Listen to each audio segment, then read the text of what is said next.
Information sharing between brain cells before top and after bottom. Image Corazzol et al. 2017. Reviving unresponsive patients has long been a dream of humanity and an oft-talked about part of the human condition.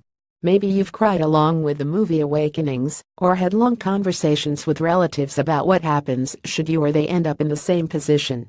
But these conversations would be much different if you could restore consciousness, as a new paper claims to do, kind of.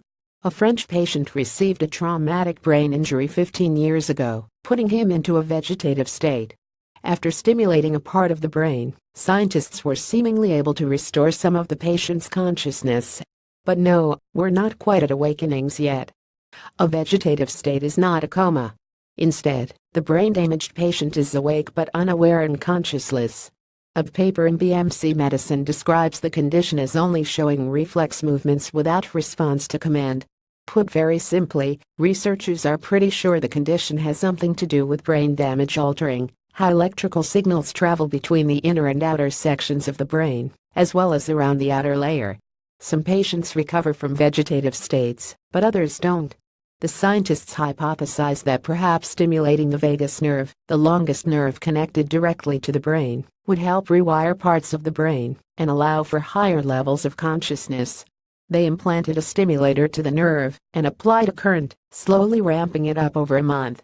Afterwards, they noticed the patient had increased brain activity and observed him move from the vegetative to a minimally conscious state, as one paper describes, a condition of severely altered consciousness in which minimal but definite behavioral evidence of self or environmental awareness is demonstrated. The patient's behavior on the coma recovery scale went from 5 to 10. The maximum score is a 23, with the greatest increases in how his eyes reacted to stimuli. New Scientist reports that the patient showed an emotional response to music, moved his cheek in response to instructions to smile, and opened his eyes wide in response to the researchers moving in close. This is obviously promising. As the authors conclude in the work published in Current Biology, our study demonstrates the therapeutic potential of vagus nerve stimulation to modulate large-scale human brain activity and alleviate disorders of consciousness. James L. Burnett, a professor of neurology and medicine at Dartmouth, told CNN that the study was provocative, but especially praised the choice of patient. Using a patient in a vegetative state for 15 years versus someone only in the state for a few months decreases the chance that the authors would have observed the patient improving on his own.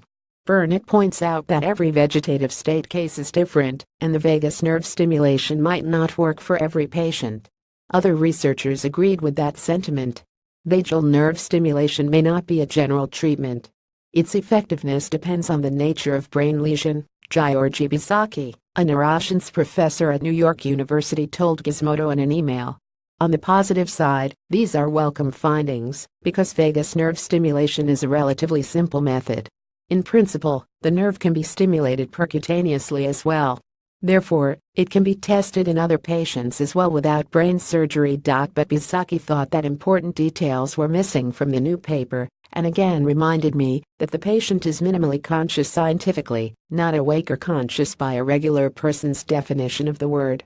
Stimulation resulted in general arousal, sustained attention, body motility and visual pursuit, and scores on the coma recovery scale revised as reported by clinicians and family members, he said. This does not mean that the person could say "I am Joe," or ask the question "Where am I?" verbally, or by other means. This is definitely a promising case study with tantalizing results, but it's just a one-time thing. As always with a single case study, it might not as incredible as some headlines imply. Investigators should be more cautious not to imply false expectation in family members that further improvement beyond visual pursuit and occasional facial response is guaranteed, said Bisaki. Despite these caveats, this is important progress in the right direction. Current Biology